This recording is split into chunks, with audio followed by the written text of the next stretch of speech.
去 MSI 这种事情，说实话，分分钟都能去，不用1星期，3天 ，MSI 好去，太好去了。为什么我不去了？爷们要脸，郭浩把我当亲人，去 MSI， 要是被抽陀螺了，他就离职了。咱是一感恩的孩子，首先得对得起郭浩，就这句话。其他的玩去。大家好，这里是赛事周报季后赛篇。最近3天的 BO5 真的是天天有惊喜啊！败者组呢，现在是 IG 与 WE 会师4强，农夫山泉杯经典再现。这也是时隔好多年后，这2个 LPL 初代豪门汇集4强了。IG 在和微博的 BO5 里是稳扎稳打，等到了微博的 BP 犯病加局内犯病，而 WE 则是敢打敢拼，立刻小组第1的滔博再次完成了惊天逆袭。而 BLG 与 AL 的圣爵 BO5 里是准备更加充分 ，BP 更加扎实的 AL。笑到了最后，拿走了第1张去往 MSI 的门票。这也是他比教练第3次带领不同队伍打进 MSI。从去年加入 AL 到今年阵容组建完毕开始发力，在很多教练无法适应全局 BP 的当下，他比用实力和专业证明了国产第1教练的含金量吧。那本期赛事周报，大伙就跟随我的脚步来看看这3个 BO5 有什么有趣、值得聊的地方。微博和 IG 的 BO5 虽然没有打满，但你考虑到微博的玄学 buff， 实际上也和打满了差不多。都说微博是蠕动的蛆，以为要不行了，但总能往前走。但打完这个 BO5，蠕动往前的这个称号，现在由 IG 收下了呀。说实话，我也是赛后才知道，这居然是 Rookie 第1次赢下和小虎的 BO5。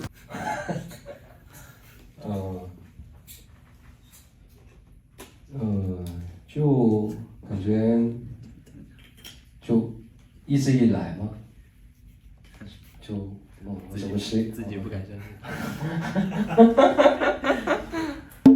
纵观整个 BO5 呢，我觉得对于 IG 的粉丝来讲，最让人安心的应该是野辅状态的回暖。在野辅不出大问题的情况下 ，IG 的韧性与运营依旧是可圈可点。对于这几个 ID 来说，有好转的兆头是最重要的。微博的发挥就明显低于下限了。他们的问题其实聊过很多次了。打 IG 这样的多核队，微博它必须在节奏上拿到领先。实际上，微博之前赢 IG 的2个 BO3，也很大程度是 IG 自己抛开本身资源团的优势，总想和微博在抢节奏上分胜负，甚至整出无大招流这么一个逆天 BP。但 IG 在进入到 BO5 后，虽然没有说 BP 的特别精妙，但他们能够仗着选手英雄池不错 ，BP 也不会做的特别崩。唯一就是第1局的 BP 啊，没有做的足够完整。IG 之前打 BLG 打 FunPlus 其实都尝试过放卡莉斯塔出来，那这场也不例外。本身我拿卡列撑节奏，沙皇兜底这套板子 ，IG 之前打 FunPlus 就是用过的，只是这一场微博他用 EZ 加卡尔玛的强打线来反制，那卡列的起节奏能力肯定就没那么舒服了，这就导致了 IG 的2轮 BP 有点变形。上一场这套双 C 板子 ，IG 的上野石加里奥和小赵都是标准的前排英雄，而这一把的后2手 ，IG 没有选择给上野拿任何前排，而是补了偏收割位的刺客和一个法师。那这样的 BP 就是追求兑现了，团战就没多少说法。虽然我们知道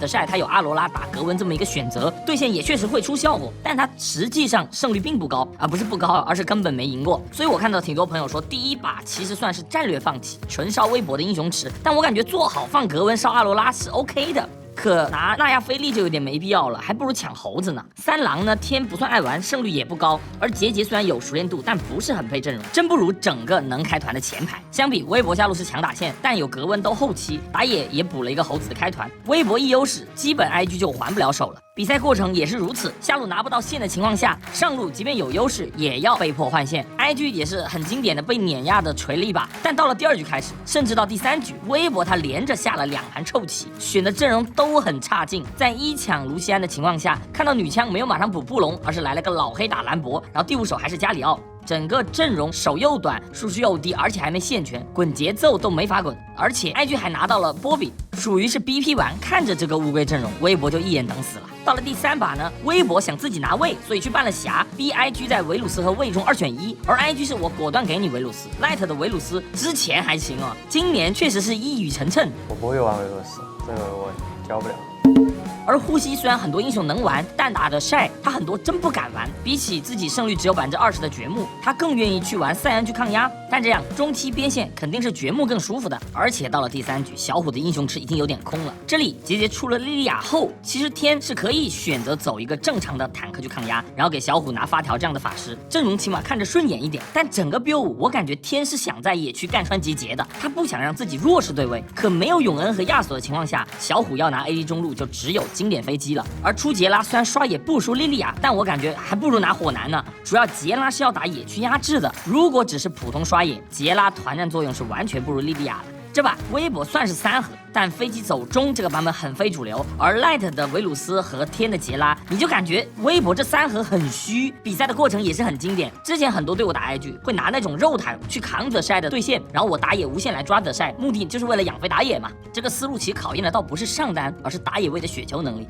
这把2哈的洛先犯病，被 Mako 抓住机会完成了线杀，那这样镜就能猛推线了，牛头也能舒服的动了。这把 Mako 也是展示了为什么这个版本既强调游走也强调对线。你赢线后，我跟你做交换，你是没办法的。天抓德晒，那 IG 就反边嘛。微博其实根本护不了小虎，甚至还要多搭上别的人。而当局势往不好的方向走时，天又忍不住了。13分钟到这里，他本身刷野节奏都是 OK 的，反完蓝后他没有忍住，他没有说放弃队友，自己独 C 的自觉没有马上回上半去刷，而是想野辅联动抓 Rookie。可 Rookie 这次季后赛他是燃情机架级别的，不但 Rookie 没有给任何破绽，反而是反手就打出了天的闪现。那这里杰拉这个英雄从德晒身上拿到的优势就没有了，刷野的节奏慢了一点，后续也因为没闪，你正面根本站不住。就微博这个阵容，他需要塞恩去正面当前排的，但德晒的游戏智商就在这里，他知道他一个0-2的掘墓去正面一点用没有，会被微博拉扯死，所以索性第2件直接破剑者，我就死带，我让你塞恩根本动不了。你微博本身因为下路被线杀就没有龙的节奏，那塞恩还去不了正面，其实微博就很难吃资源了。后面厄塔汗那一波也是直接整局打花掉了。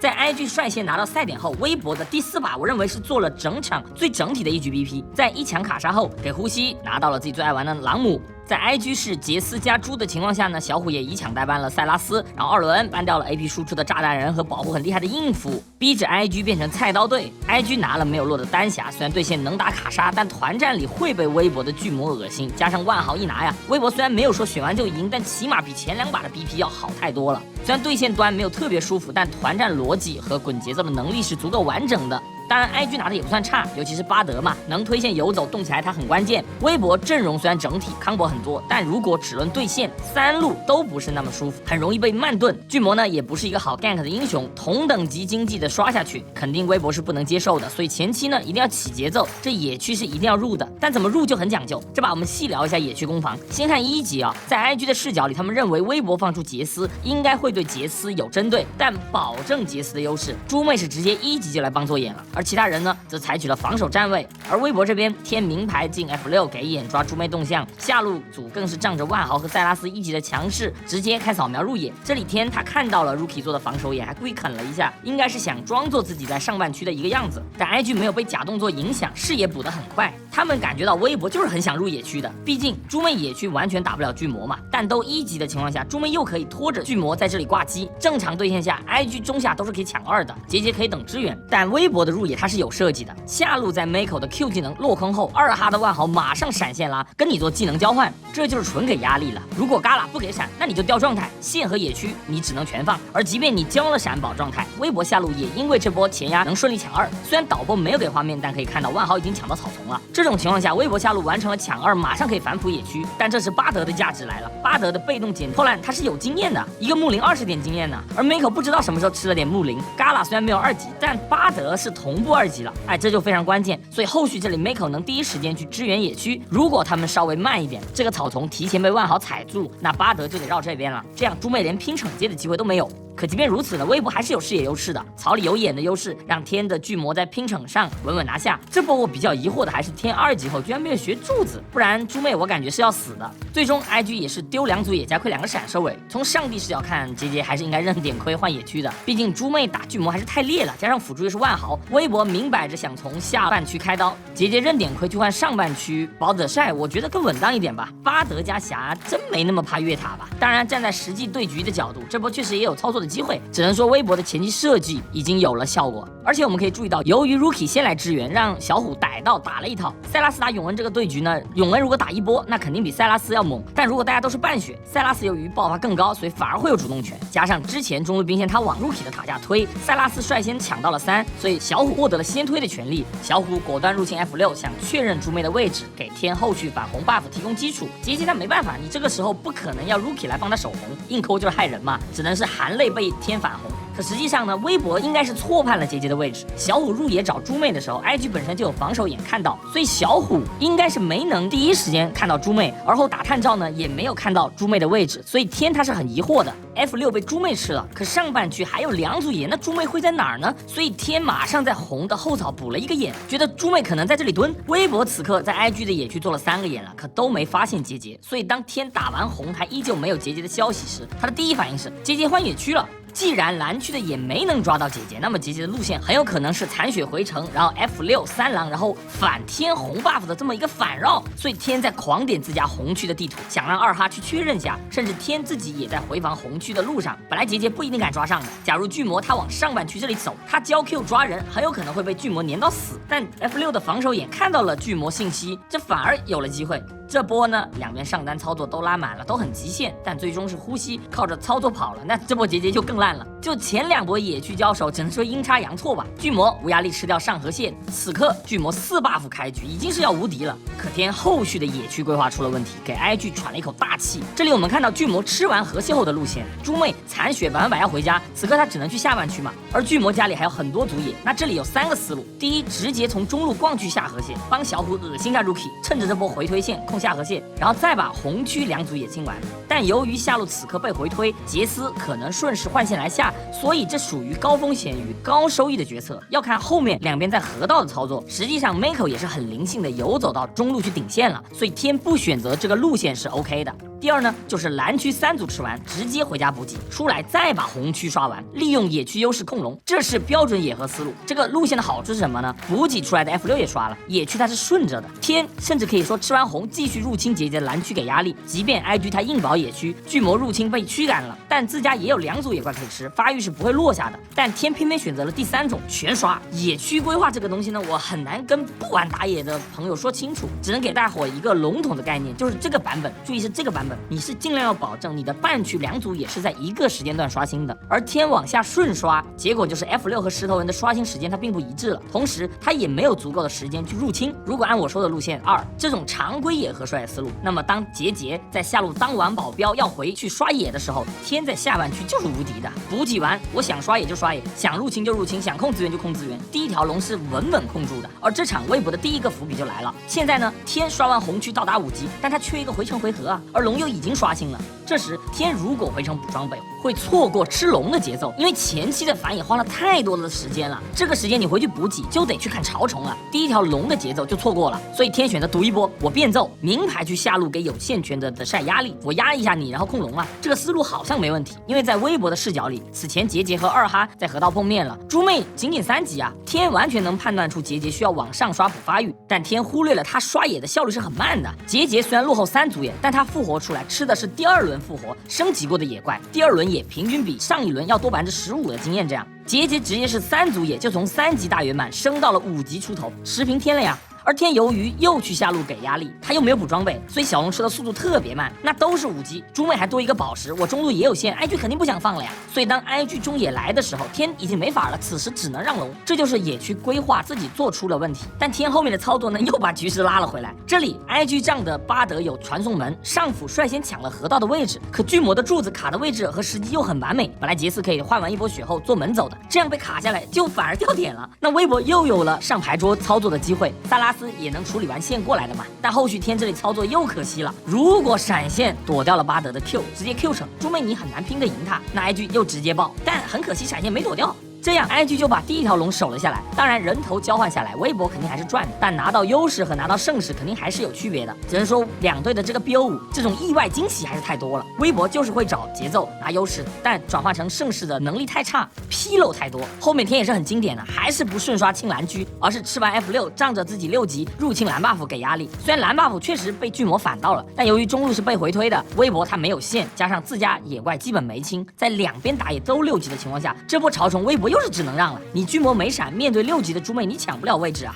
就本来野区大优势的一局，却因为野区的规划反而给 IG 拿到了第一轮的双中立，就很骚。当然后面 IG 也有一些犯病，跟前面的野区博弈一样，其实 IG 可以选择吃点亏，别判断的那么急躁，但确实又忍不住。微博我说了很多次了，他们在惩罚对手失误上确实有一手，在上路和下路连续2波开花以后，我都以为微博要听战歌了，但后面又是连续的急躁和犯病。这里运营的细节、时长因素我就不一一细聊了。我觉得表面还是天打的急躁不够好，但两队的核心差距还是 C 位差距。就说一个我印象很深的团前处理，25分钟这波听牌龙团，微博在抢线，呼吸先推完和队友汇合。这里杰斯打得很聪明，他没有去接线，而是先卡住三角草，看呼吸的位置，正面的这里应该在沟通。杰斯知道微博大部队在上面，所以他很清楚这波不能打到底。他也没有选择说我出草丛我直接偷一套，而是一直在等朗姆身后有没有人的信息。而当呼吸进来探草的时候，杰斯的整波技能放的也是打一套的逻辑，就朗姆怎么反手我不管，我先把你下半血，呼吸这里多交一个大，那更是意外惊喜。就 The Shy 他是不抱着击杀来做这波的，而是一开始就想打残，不然他可以 call 永文给大招啊。这就是团战里的游戏智商，我用最小的收益换取最大的筹码。就这波呼吸如果没这茬，正面打 IG 真不好说的，但朗姆血量和技能一有破绽，局面就不同了。这就是我们常说的变数。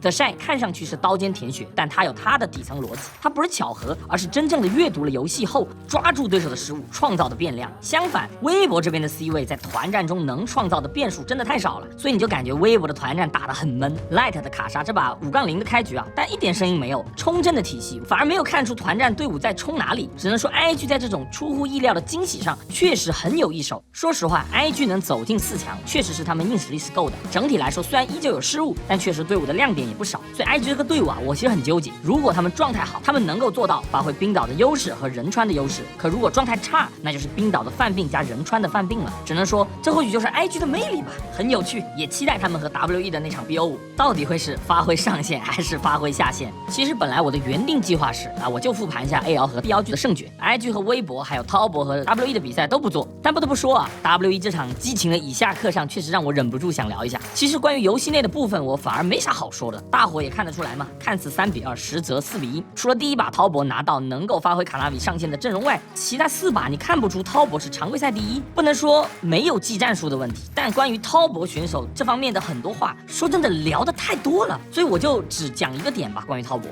，JK Love 在第1赛段和第2赛段玩了非常多次女强，包括打方 plus 和打 BLG 的 BO5都有过上场，可偏偏打 WE 没有，因为他们突然开始玩塞纳体系了。为什么突然变化呢？因为上一把被 BLG 打爆了，他们觉得继续这样下去不行，得改变，然后一改就完蛋了。红米一直不是一个很擅长适应变化的教练，而在全局 BP 下，红米教练的短板几乎被无限拉大。就红米这类传统教练啊，他们很擅长在一套板子下去做变化，就我们赛前先定好，我们主打哪些体系，然后我们基于场上的局势变化做预案。所以红米的 BO5 BP 明星选手往往有个不错的下限发挥，但现在全局 BP 下，单一预案下的变化不够了，队伍你起码得有3-4套不同的体系，你才能撑完 BO5。这对于教练组是挑战，对于选手也是。而这个BO5我们只能说滔博的变化是错的。那相比 WE 他怎么做变化呢？一句话，集中一点登峰造极。其实 WE 能赢的阵容都可以归到之前我说的那套板子，野辅节奏，双 C 兜底，上路抗压。所以当69选出杰斯的时候， WE 根本不会纠结什么我奥恩有没有可能养爹，因为上路胜负就不重要。所以我们也能够看到 Vampire 在第4局的1抢泰坦打京东那场啊，其实他的泰坦是有很多低级失误的，但 WE 还是在这一轮给 V 神自信1抢，他们没有被不好的发挥影响，于是我们就看到了季后赛最疯狂的泰坦秀。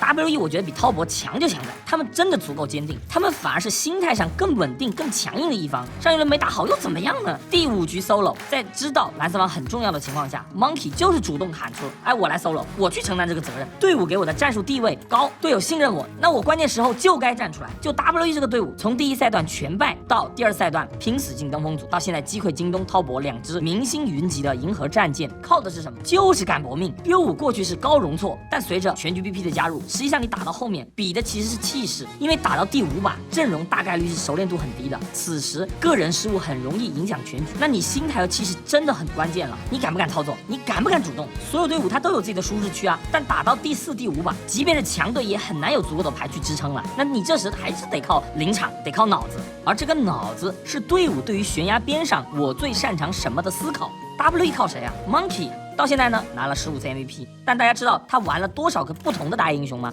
？17个。作为队伍的核心，你就需要有足够的牌库去保障队伍永远能围绕你打。所以你甚至可以看到 Monkey 还在玩什么南墙格温杰这种，就不是说每一个尝试都有用，但起码你看到这个选手在思考，在想我怎么打得更好，能够为队伍创造更多的条件。之前 Teacher 马分享过一个故事，就是他们登峰组最后是和 UP 抢名额嘛，然后呢，由于出了第1把，所以第3把红色方此时就没有英雄了 ，BP 很烈。这时 Monkey 主动站出来讲，如果 UP 选猴子，我选奥拉夫，对面绝对想不到，所以你 BP 可以围绕我去构筑。而最终这场关键战 ，WE 确实就围绕着奥拉夫直接冲死了 UP， 拿到了登峰组的门票。WE 我对他们的评价一直都是有优点有缺点，有很多体系和英雄只有他们在玩，但他们在 BO5 露出了更大的锋芒，凭借的就是选手内心足够自信。实际上滔博反而在 BO5 是更不自信的一方，比如办了4局，突然第5局放出来的 Nico， 就让人感觉滔博他不坚定。你看看 WE， 他知道你卡纳比未玩得好，5把我全部办掉啊，根本不可能跟你玩1把。Cube 的坦克我很怕格温，那你格温我就一直办，到第5把滔博就已经进入到经典先锋赛状态了。你看滔博比赛9你就知道，从 BP 开始人就已经晕了，包括69的 solo 没有打过 Monkey， 然后去选一个剑姬，有点像 Homie 曾经说的那句啊，你是装自信，你不是真自信。滔博你真自信，他就应该第5把直接给卡纳比拿爆米，我野区就是干烂你，怎么可能会给卡纳比玩蝎子呢？滔博被 WE 击败，我认为技战术方面不是最重要的，本质就是打得太不自信了，根本没有拿了常规赛第1的霸气。他们真的觉得很多英雄玩得不好，所以我就不敢选了。然后 BP 出来的阵容也不好发挥，选手就开始公式游戏，靠着本能和下意识在玩。相反 WE 就根本没有什么心理负担啊，我打好我的东西，我认为我是不差的，所以反而拼操作的时候很果断，最后拼肌肉滔博也拼不过了。自信的价值就在于选手面对机会时他是果断的，滔博本身就是一个不会特别缩的队伍，他有些不该接的团他也会想着靠着操作硬接，这是他们的本能，所以他们这个队伍是一定要自信，滔博必须果断，不果断这个队伍就完蛋。但这个 BO5 真的就不够自信，不管选手英雄池造成的，还说因为输给 BLG 需要重塑 BP 逻辑造成的，结果就是一个2比3，又创造了新的历史，拯救完越南电竞，拯救法国电竞，现在终于回馈本土了。说白了 WE 的战术储备它不广，但是很深，野辅这套起节奏打得太多了，而双 C 也适应了这样的节奏。就今年进入到全局 BP， 加上赛程超级版，很多队伍虽然训练量和比赛量比过去更大，但实际上同样的时间分配到单一阵容的时间是变少了的，所以熟练度更低，就一定会出现判断失误、操作失误。而 WE 的双 C 足够稳定，配上敢打敢拼的野辅，他们真的就把滔博给打懵了。只能讲2场 BO5 以下课上，掀翻银河战舰是对少年勇气和无畏最大的嘉奖。当看到 WE 赢下滔博和 IG 会师4强时，我看到这2队的 ID 真的很感慨啊，就很恍惚，原来时间过得这么快吗？就已经10几年了。S2、S3 入坑的观众不是61就是狗儿子。当年我甚至还买了 WE 的 iROX 鼠标，我想 WE 的粉丝自己也想不到吧，当初以为要烂完的 WE 居然已经连克身价都数倍于自己的强敌，即将要面临贵中之贵的 IG 了。或许会止步于此，或许会更进一步，但这些也真的不重要。重要的是这段时间我们看到了少年的义气，看到了他们神采飞扬的自信。打职业嘛，不就是要看少年们的无所畏惧、勇往直前，看那些不被看好的人去争那么一口气嘛。S8 J.K. Love 在18连胜总殿军后发了一条博文，那时年少的 J.K. Love 在微博里说自己的失误啊，说自己哪里没有打好，他说他还有救。当时看完那条微博，我真的就觉得哇靠，年轻真好，未来可期。而现在就真的有点感慨万千了。最后我们来聊聊 AL 和 BL 剧吧。整个 BO5看下来，不能说不精彩，但精彩的部分都在 BP， 两边都是能把握优势局的队伍，终结比赛能力都很像，只是风格不同啊。AL 是稳扎稳打，步步踏实，而 BL 剧也延续了之前，只要拿到自己擅长的进攻阵容，就能打出疯狂的进攻狂潮。说真的，第4把那种进攻频次还真是只有 BL 剧能打出来，当然也保留了拿发育阵容就会犯病的意味。我就聊3个重点吧。首先是 BP， 第3场 BL 剧选了一个很逆天的小火龙加列娜塔，但在我看来就是 BP 被 AL 设计了，或者说聪明反被聪明误。BL 剧呢自己他办了 Nico， 那此时卡列优先级就非常高，这时 AL 拿了卡莉斯塔，BL 剧就想说，那我拿塞恩加列娜塔，应付又不多嘛，我再来一个艾希加列娜塔打你这个卡莉斯塔，不就舒舒服服拿线权了吗？结果他比直接把艾希给抢了。从这里你就知道 AL 真的是有备而来。艾希辅助这个版本其实很垃圾，就选的就只能拿线，团战和对线压制都很一般嘛，实际上也没有人玩，但不重要，重要的是我不让你下路起节奏，不让你解放欧文就行了。从这手 pick 被卡，后面 BL 剧就开始乱了，选了小火龙，你队伍就需要别的节奏点，那这里只能给 Knight 抢瑞兹，不然留给香克斯拿。BL 剧下路一样是被无限越，但左手拿了，香克斯也有底牌去应对，这个蛇女一出，局面马上不一样了。就 BL 剧这个阵容，你真的小火龙级别225层，说实话打蛇女一样不好打，手太短了，就很漂亮的一局 BP 设计。而塔比的整个小设计贯穿 BO5，虽然 BL 剧拿到他们擅长的那种打架阵容时，这样的设计也挡不住，但这个版本蓝色方就是容易构筑阵容啊。那第2点就是 AL 选手的发挥也太惊艳了，尤其是香克斯和塔赞。我先说塔赞，他真的把北川打晕了。首先操作部分，我从上一轮看他打微博就看得出来，劳赞的状态又回暖了。而这次打BL剧这样的肌肉操作队，他和野辅作为节奏核心，在压力下操作完全没有出纰漏，甚至还反爆了BL剧，这不容易的呀。更重要的是他对北川的拿捏，第1把给北川二甲猴算正常发挥，我觉得最恐怖的还是第3把，北川前期所有对于塔赞的判断都错了。这个阵容 BL 剧怕 AL 入侵，所以把兵叫过来，结果 AL 完全没有，反而让兵亏了一个 T。北川的第1个眼虽然看到了巨魔的插眼，但他没有后续信息，只能保守的蓝 buff 开。然后呢，艾希的 E 又给北川给抓了。到这里，北川以为巨魔你要入侵了，以为要入红，所以直接插了一个野区防守眼。但此时劳赞还是没有动静，连着2波试探都没有动，北川就放松警惕了。他觉得巨魔是往下保下路进攻的常规刷法，所以他拼了一下河蟹，但实际上他打就是在上半区等他。劳赞这里啊，就是故意往中路推河蟹的，他把河蟹往这个方向推，如果北川来，那就杀北川。上路有眼的情况下，他攒的这种小细节可以最大程度的保障中路的压制，就很舒服。然后北川自己也晕了，把 E 提前交了。我们看这个单杀以后，巨魔他怎么扩大优势的呢？这里他不吃双河蟹，而是马上回家出来刷上半区，这样补给完一个顺刷下来，然后2轮刷完5级有装备，此刻北川不可能来接啊。AL 优势有线权，无脑开龙，然后再吃一个石头人，完美6级，又可以继续带队。虽然 BL 剧是没有线权，肯定没法接，但他攒的整个野区规划包括判断，即便 BL 剧它有线权，这里一样不可能接，因为野区的节奏是很完美的。可以说北川在劣势对位下，心态和操作都被压迫到变形。当然 AL 整个 BO5 香克斯的发挥也让我刮目相看，这个 BO5 他把左手压制的真惨啊！就不说别的，前2把对线前期能稳定的1命打2命，对面的 ID 还是左手，真没得说。而且他的沙皇确实厉害，对于队伍的 BP 也是很大的解放。就游走型和大核心香克斯玩的都很好，能够压制左手，就即便兵血 C 了2把，但都是强队的情况下，不可能兵能连着 C 3把的。圣枪哥的底库本来就多的不行，之前香克斯有发微博说啥时候才能成局，那个时候他很迷茫啊，毕竟也23岁了，作为职业选手来讲年纪也不小。但今年香克斯真的彻底蜕变了，我认为很多选手和香克斯一样，并不是技战术的问题，而是心态，心态的进步是最重要的。香克斯现在的心态真不是卖票小子那个阶段能比。其实看他的竞技状态，赛后采访，包括赛后他发的微博，他能够打出现在这样的竞技水，他不是意外，而是因为他真的投入进去了。大家能够感觉到 AL 是在享受这个过程，无论是训练还是比赛的过程，他们都在享受，这点很重要。他比说他们的训练量是所有队伍里最多的，包括打微博后，他们觉得他们打不过现在的BL剧，得改变得练。但练如果对于选手来讲，它是一种疲惫，是一种消耗，那过量很有可能是负担。但如果选手他享受这个过程，练习往往就能事半功倍。为什么其他队伍的变化是错的，而 AL 它是对的呢？因为他们真的沉淀了很久，厚积薄发了。所有的 BP 变数，它都是选手沉淀的结果。没有训练量，香克斯能自信的说出肯定赢这种话吗？哎呀，本来就随便赢，怎么就不能赢呢？不知道这个阵容怎么输，说是。